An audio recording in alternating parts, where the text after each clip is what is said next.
When he left town, there was a notice in the paper that he'd gone and that he was noted for having done the sign for a pub called Earl's. That was all anybody knew about W.G.R. Hines, an artist, was he painted that pub sign.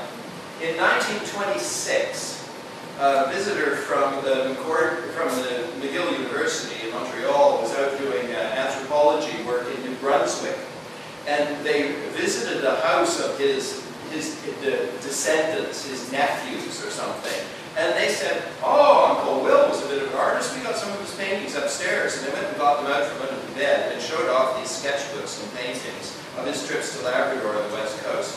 McCord Museum just flipped. They bought all of the Labrador paintings, and not long after, the provincial government of British Columbia bought all the BC paintings. And these paintings are in the provincial archives, as so much more is.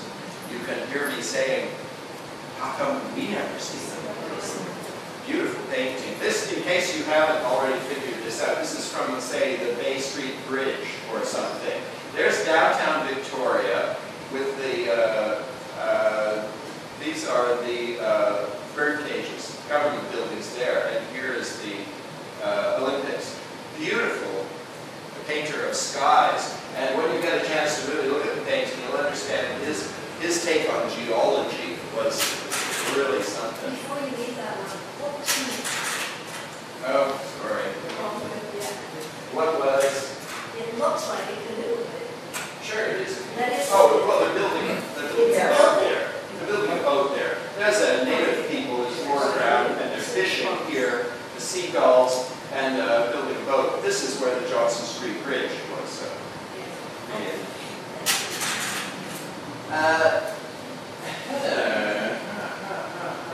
I told you about Sarah Crease, and she came with the 3 little children. Eventually she had 4, 2 sons and 2 daughters. The sons were sent to London to continue legal training and follow in their father's footsteps. And as you probably know, Crease and Company is still a famous law firm in this town. So they had 2 daughters. And the 2 daughters went to England for finishing school, really. They weren't going to be educated into professions. They came back here and were, in fact, the whole family was a great power in this community. They lived in a house called Pentreloo, which is now the Victoria Truth Center. They lived there until Josephine died in 1947. But it was the center of social life, cultural life in the community. And Josephine was a very talented sketcher. And this is a scene of Government Street in the snow with the legislature down there, painted sometime later. Of course, this dome wasn't built until 1897.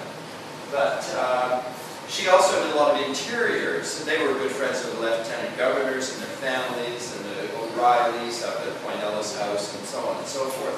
In fact, Josephine, the daughter, was a very important founder of the Victoria Sketch Club, the Island Arts and Crafts Society, which was incorporated in 1909, and goes on to this day, by the way.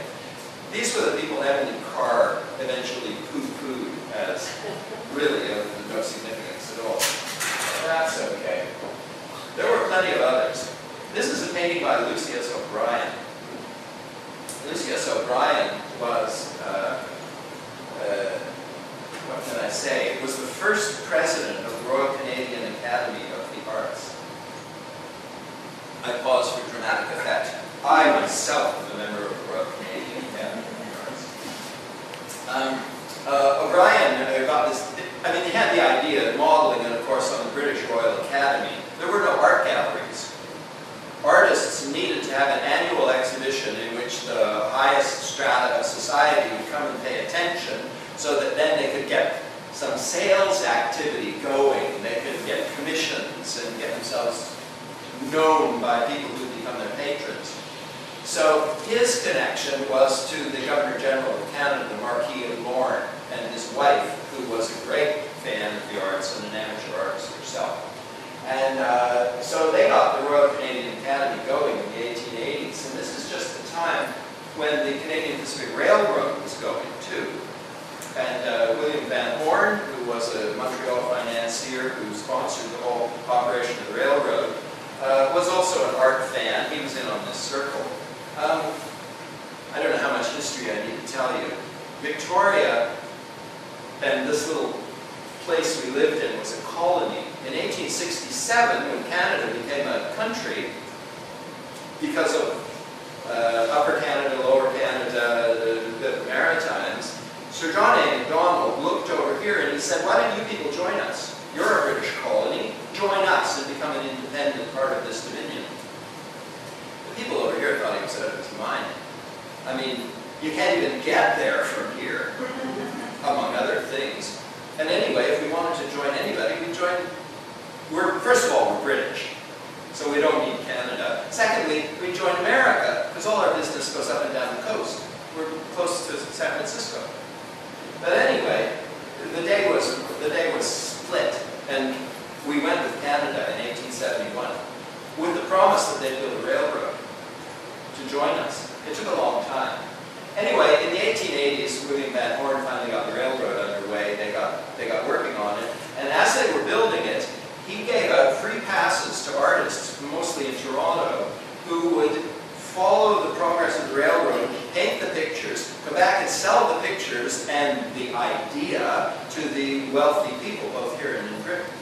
So the artists went out with it, and Lucius O'Brien was one of the first. This is his painting from Stanley Park, or whatever became Stanley Park, in 1886. The railway wasn't even complete. He was the first one to make it to the other side of Canada. And I must say, for somebody who was brand new on the West Coast, he got the job done, didn't he? He really got a message. Excellent watercolor in the National Gallery of Canada. In 1887, a lot of other artists had joined, and the railway was complete, and they could come all the way through, and they came to Victoria. This is a painting by Frederick Marlett Bell Smith.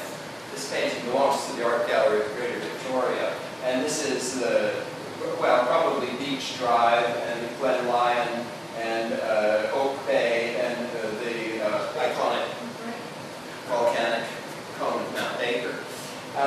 Bell Smith really enjoyed coming to Victoria. He came first in 1887, and he came back every year for the next 20 years. He'd come out in the summer. I don't know if they kept giving him a free pass, but he found a very receptive audience here. He was English by birth, and he loved to paint misty scenes of London, and they went down a treat in Victoria. And then he'd paint all the West Coast mountains and stuff, and they went down very well back in Montreal.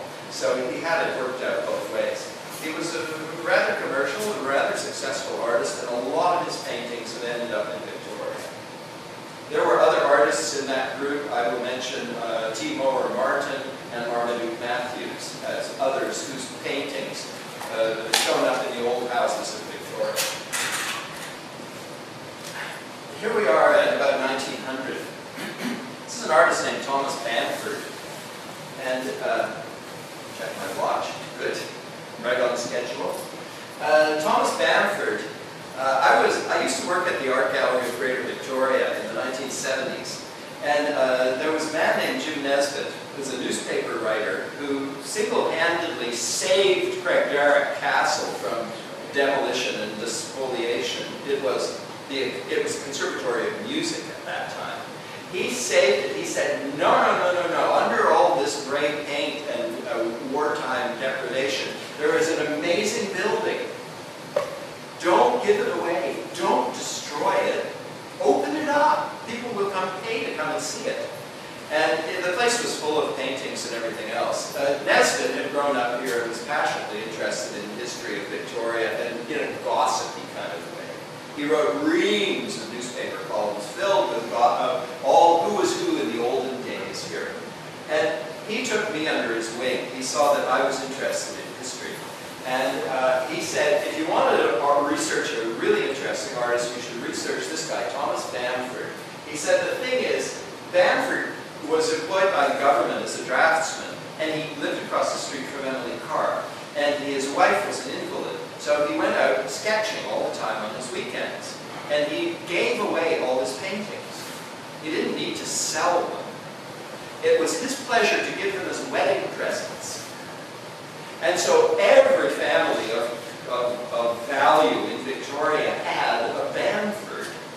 And of course they never sold them, they loved them and they treasured them. But they never ended up in the art galleries or the auction houses. So I took that as a tip and I started researching Panther. And I put it, he wrote a story in the newspaper that I was interested in this guy. And people began to contact me. And I began to go and visit and photograph all the Bamford paintings. And eventually I put on an exhibition at the art gallery of Bamford, which was hung around the gallery in a geographical order. Like from 10 Mile Point to Oak Bay to Dallas Road to the Inner Harbor to Goldstream. But people just went around saying, isn't that, I know that place, I think that's, this is Dallas Road, foot of Cook Street.